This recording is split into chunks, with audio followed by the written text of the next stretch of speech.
नगरपालिका निवडणुकीला बहुमत चांगलं यश तुम्हाला मिळालंय. आता जिल्हा परिषद पंचायत निवडणूक काय सांगाल? नगरपालिकेनंतरची आता जिल्हा परिषद पंचायत समिती निवडणूक ही सुद्धा आम्ही शिवसेना, भारतीय जनता पार्टी आणि रिपब्लिकन युतीच्या माध्यमातूनच लढवत आहे.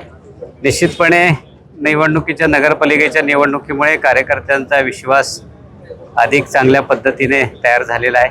आत्मविश्वास आहे कार्यकर्त्यांकडं आणि या पंचायत समिती आणि जिल्हा परिषद निवडणुकीत याही वेळेला आम्ही अतिशय चांगले यश मिळवू अशी आम्हाला आणि कार्यकर्त्यांना खात्री आहे. सगळ्यांचं लक्ष खेडी पंचायत समिती लागले. खेडी जिल्हा परिषद पंचायत समिती सतीश मोरे जिल्हाध्यक्ष यांची पत्नी आहे, दुसरीकडे तालुक्याचे विनोद घोडे सुद्धा उभे आहेत. काय सांगाल?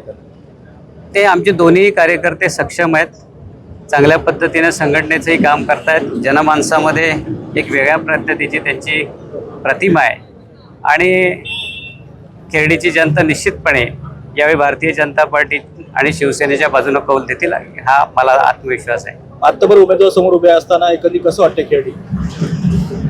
शेवटी लढाई आहे, कोण कमी नसतो आणि आम्ही पण त्याच ताकदीनं लढाई लढतोय. एकंदरीत लोकांसमोर आता कोणते प्रचाराचे मुद्दे असतील काय सांगाल?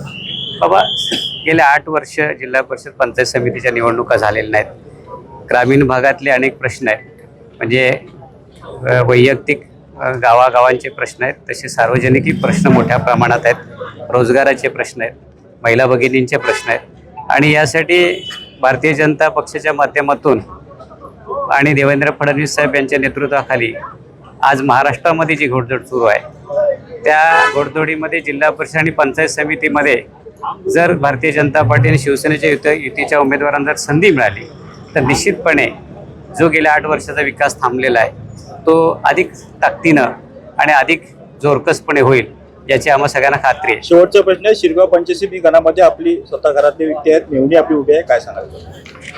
तिथल्या कार्यकर्त्यांची त्या स्वतः ॲडव्होकेट आहेत, सार्वजनिक क्षेत्रात काम करतायत, सहकार क्षेत्रामध्ये काम करतायत. त्यांचं गाव ते आहे त्यांच्या मिस्टरांचं आणि त्या माध्यमातून सर्व कार्यकर्त्यांच्या एक मागणीमुळं दोन्ही पक्षांनी त्यांना त्या ठिकाणी उमेदवारी द्यायचा निर्णय केलेला आहे. थँक्यू.